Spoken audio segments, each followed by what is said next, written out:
Friends, cooking വിത്ത് mummy വീണ്ടും വന്നേക്കുന്ന ഒരു അടിപൊളി റെസിപ്പി ആയിട്ട്. ഇന്ന് മമ്മി തയ്യാറാക്കിയേക്കുന്നത് ഒരു കടലക്കറിയാണ്. അത് ഞങ്ങൾ പുട്ടിൻ്റെ കൂടെയാണ് കഴിക്കാൻ പോകുന്നത്. അതെങ്ങനെയോ മമ്മി തയ്യാറാക്കിയത് നമുക്കൊന്ന് നോക്കാം. അപ്പോൾ അതിനായി ഞാനൊരു 500 ഗ്രാം വെള്ളക്കടല ഓവർനൈറ്റ് സോക്ക് ചെയ്ത് കഴുകി വാരി വൃത്തിയാക്കി എടുത്ത് പ്രഷർ കുക്കറിലോട്ട് മാറ്റിയിട്ടുണ്ട്. ഇനി ഈ സെയിം ഇൻഗ്രീഡിയൻസ് വെച്ച് തന്നെ നിങ്ങൾക്ക് വേണമെങ്കിൽ കറുത്ത കടല വെച്ചും ചെയ്യാം. ഞാനിപ്പോൾ ഇവിടെ എടുത്തിരിക്കുന്നത് വെള്ളക്കടലയാണ്. അപ്പോൾ ആ കടലയ്ക്കുള്ളിലേക്ക് ഒരു 2 സബോള ഞാൻ ചെറുതായി അരിഞ്ഞു വെച്ചിരുന്നതാണേ, അതങ്ങോട്ട് ആഡ് ചെയ്യുവാണേ. 2 മീഡിയം സൈസ് സബോള. പിന്നെ നമുക്ക് കുറച്ച് ഇഞ്ചിയും വെളുത്തുള്ളിയും എല്ലാം ഞാനിവിടെ ആഡ് ചെയ്ത് വെച്ചിട്ടുണ്ട്. അത് ഒരു ചെറിയ കഷ്ണം ഇഞ്ചി ചെറുതായി അരിഞ്ഞു വെച്ചിരിക്കുന്നത് നമുക്കിതിലേക്ക് ആഡ് ചെയ്യാം. ഒരു 10 അല്ലി വെളുത്തുള്ളി അതും ചെറുതായി അരിഞ്ഞു വെച്ചിരുന്നതാണേ. കുറച്ച് കറിവേപ്പില അതും ആഡ് ചെയ്തു. പിന്നെ ഒരു ചെറിയ പീസ് തേങ്ങാക്കൊത്ത് ഞാനിവിടെ ചെറിയ പീസുകളാക്കി അരിഞ്ഞു വെച്ചിട്ടുണ്ട്. ഇത് ഓപ്ഷണലാണ്. ഇനി ഇത് ചിലപ്പോൾ എണ്ണയ്ക്കകത്ത് വറുത്തിടുന്നവരും ഉണ്ട് ചിലവരൊക്കെ. അങ്ങനെയാണെങ്കിൽ നിങ്ങൾക്ക് അങ്ങനെ വേണമെങ്കിലും ഇടാം. എനിക്കിതിനോട് ചെയ്യുന്നതാണ് ഇഷ്ടം. പിന്നെ ഒരു 3 ചെറിയ പച്ചമുളക് കീറി വെച്ചിരിക്കുന്നതാണ്, അതും ആഡ് ചെയ്തു. പിന്നെ ഒരു മീഡിയം സൈസ് ടൊമാറ്റോ, നല്ലപോലെ പഴുത്ത ടൊമാറ്റോ ആണ്, അതും ചെറുതായി അരിഞ്ഞു വെച്ചിരുന്ന് അങ്ങോട്ട് ആഡ് ചെയ്തു.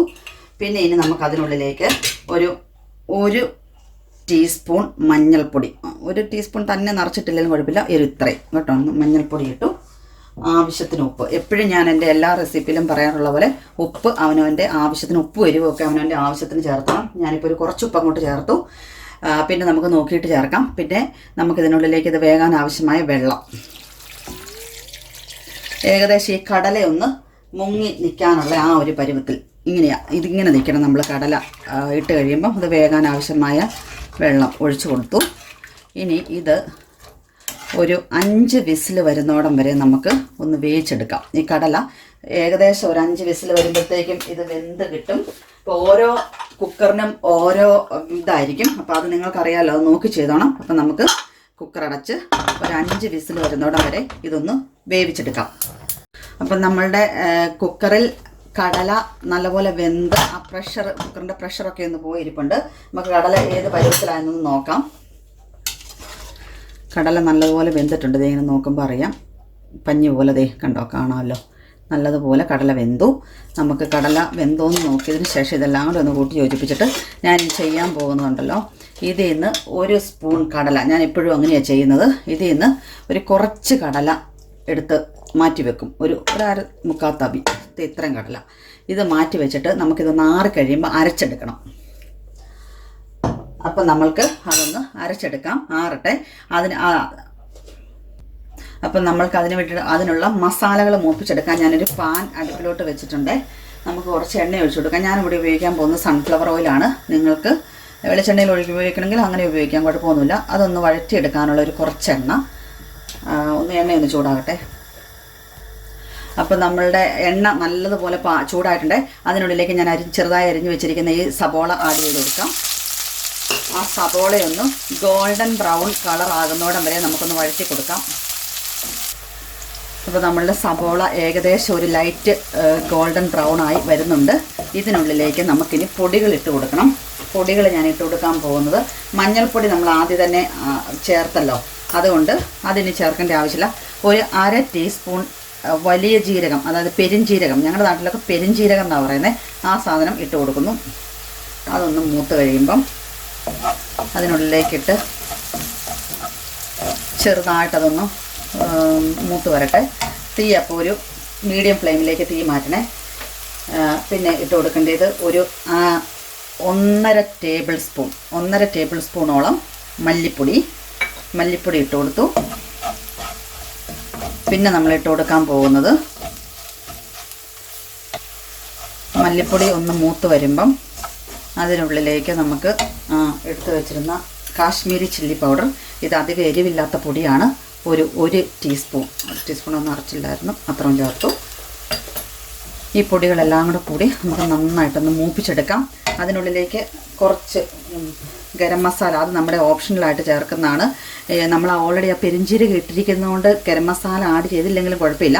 പക്ഷേ ഞാനൊരു ഈ കുഞ്ഞ് സ്പൂണിൽ ഇത്രയും ആഡ് ചെയ്യുവാണേ.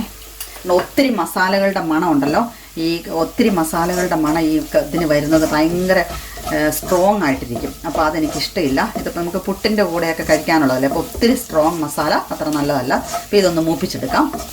അപ്പോൾ നമ്മുടെ പൊടികളെല്ലാം കൂടെ ഉണ്ടല്ലോ, പച്ചമണം നല്ലതുപോലെ മാറുന്നോടം വരെ ഇങ്ങനെ ഒന്ന് മൂപ്പിക്കണം കേട്ടോ. അതിന് പച്ചമണം വന്നു കഴിഞ്ഞാൽ കടലക്കറിക്ക് അത്രയ്ക്ക് അങ്ങ് ടേസ്റ്റ് വരത്തില്ല. നല്ലതുപോലെ മസാലകൾ എല്ലാം കൂടെ നല്ലപോലെ മൂത്തിട്ടുണ്ട്. ഇനി ഇത് ഞാനൊന്ന് ആറാൻ വെക്കാൻ പോവാം. ആറിച്ച് നമുക്കിതൊന്ന് മിക്സിയുടെ ജാറിലിട്ട് അരച്ചെടുക്കണം. അപ്പോൾ അങ്ങനെ ചെയ്യുന്നത് എന്തിനാണെന്ന് വെച്ചാൽ കറിക്ക് നല്ലൊരു കൊഴുപ്പൊക്കെ കിട്ടാനായിട്ടാണ്. പിന്നെ അതുപോലെ തന്നെ ആ എടുത്ത് മാറ്റി വെച്ചിരിക്കുന്ന കടലയില്ലേ, ആറാൻ വെച്ചിരിക്കുന്നത്, ഞാൻ ആ കാണിച്ച കടല, ഈ കടല ഇതും കൂടി ഇത് രണ്ടും കൂടെ ഞാൻ മിക്സിയുടെ ജാറിലിട്ട് നന്നായിട്ട് അരച്ചെടുക്കാൻ പോവാണ്. അത് അരച്ചെടുക്കാം നമുക്കപ്പോൾ. അപ്പം നമ്മളുടെ ആ മസാല വഴറ്റിയെടുത്തുണ്ടല്ലോ, അതും പിന്നെ കടല ആറാൻ വെച്ചില്ലായിരുന്നോ ഒരു 1.5 സ്പൂൺ, അതും കൂടി ഞാൻ മിക്സിയുടെ ജാറിലിട്ട് നന്നായിട്ട് അരച്ചെടുത്തിട്ടുണ്ട്. ഇത് നമുക്ക് നമ്മുടെ ഈ കടലയ്ക്കുള്ള ഇതുണ്ടോ, കടല നന്നായിട്ട് വെന്ത് കേട്ടോ, വെന്ത് നല്ല സോഫ്റ്റ് ആയിട്ട് ഇരിപ്പുണ്ട്. മഞ്ഞപ്പൊടിയൊക്കെ ഇട്ടതുകൊണ്ട്, ആദ്യം ഇട്ടതുകൊണ്ട് മഞ്ഞളൊക്കെ നല്ലപോലെ പിടിച്ചിട്ടുണ്ട് കടലയിൽ. അപ്പം ഞാൻ ഈ മിക്സ് ഇതിനുള്ളിലേക്ക് ആഡ് ചെയ്യുവാണേ. ഇത് മൊത്തം ഒന്ന് ആഡ് ചെയ്ത് നമുക്കൊന്ന് ഇളക്കി യോജിപ്പിക്കാം. അപ്പം ഞാൻ ആ അരച്ച നമ്മുടെ അരപ്പും എല്ലാം കൂടെ ചേർത്ത് നമ്മുടെ വെള്ളം നമ്മുടെ ആവശ്യത്തിന് ചേർക്കുക. ഞാൻ ഇന്നിവിടെ പുട്ടിന് രാവിലെ ബ്രേക്ക്ഫാസ്റ്റ് പുട്ടിനായിട്ടാണ് ഉണ്ടാക്കിയിരിക്കുന്നത്.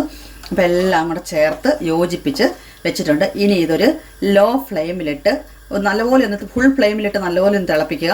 അതിനുശേഷം ലോ ഫ്ലെയിമിലിട്ട് ഒരു 10 മിനിറ്റ് ഒന്ന് സ്റ്റവിൽ വെക്കുക. കാരണം അതിൻ്റെ മസാലയും കടലയും എല്ലാം കൂടെ ഒന്ന് മിക്സായി എല്ലാം കൂടെ ഒന്ന് കൂടി യോജിക്കുന്നതിന് വേണ്ടിയിട്ടാണ്. അപ്പോൾ ഒരു 10 മിനിറ്റ് ഇരുന്ന് തിളക്കട്ടെ. അപ്പോൾ നമ്മളുടെ കടലക്കറി ഏകദേശം ഒരു 10 മിനിറ്റോളം മീഡിയം ഫ്ലെയിമിലിട്ട് നല്ലപോലെ ഇത് വെന്ത് എല്ലാം കൂടെ ഒന്ന് മിക്സായി, എന്താ പറയുക, മസാലയൊക്കെ കടലയിലോട്ടൊക്കെ ഒന്ന് പിടിച്ച് നല്ല അടിപൊളിയായിട്ട് വന്നിട്ട് ഞാൻ ഉപ്പ് നോക്കി, നിങ്ങളും നിങ്ങളുടെ ഓരോരുത്തരുടെയും ആവശ്യത്തിനനുസരിച്ച് ഉപ്പ് ചേർക്കുക ലാസ്റ്റ് ആകുമ്പം. അപ്പം ഞാൻ ഉപ്പൊക്കെ നോക്കി, ഇത് അടിപൊളിയാണ്. ഞാൻ ഇന്ന് രാവിലെ ഇത് ബ്രേക്ക്ഫാസ്റ്റിനായിട്ടാണ് ഉണ്ടാക്കിയിരിക്കുന്നത്. അപ്പം ഞാൻ കുറച്ച് പുട്ടും കൂടെ പുഴുങ്ങാൻ പോവാണ്. നമുക്കപ്പോൾ ഇതിനെ ഒരു സെർവിങ് ബൗളിലേക്ക് മാറ്റാം. അപ്പം നമ്മുടെ അടിപൊളി കടലക്കറി അങ്ങനെ റെഡി ആയിട്ടുണ്ട്. ഇത് ചോറിൻ്റെ കൂടെയും ചപ്പാത്തിയുടെ കൂടെയും പുട്ടിൻ്റെ കൂടെയും ഒക്കെ കഴിക്കാൻ പറ്റുന്ന ഒരു കറിയാണ്. അപ്പം നിങ്ങൾ ഈ റെസിപ്പി ഇഷ്ടമായാൽ ഇതൊന്ന് ട്രൈ ചെയ്യണം. നിങ്ങളുടെ അഭിപ്രായങ്ങൾ എന്നെ കമൻറ്റ് ബോക്സിലൂടെ അറിയിക്കണം.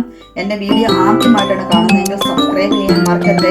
എന്നിട്ട് ആ സൈഡിലുള്ള കുഞ്ഞു ബെല്ലൈക്കൺ ഒന്ന് പ്രസ് ചെയ്ത് ഓൾ എന്നുള്ള ഓപ്ഷൻ കൊടുത്താൽ എൻ്റെ പുതിയ പുതിയ വീഡിയോകളുടെ നോട്ടിഫിക്കേഷൻ നിങ്ങൾക്ക് അപ്പോൾ കിട്ടുന്നതായിരിക്കും.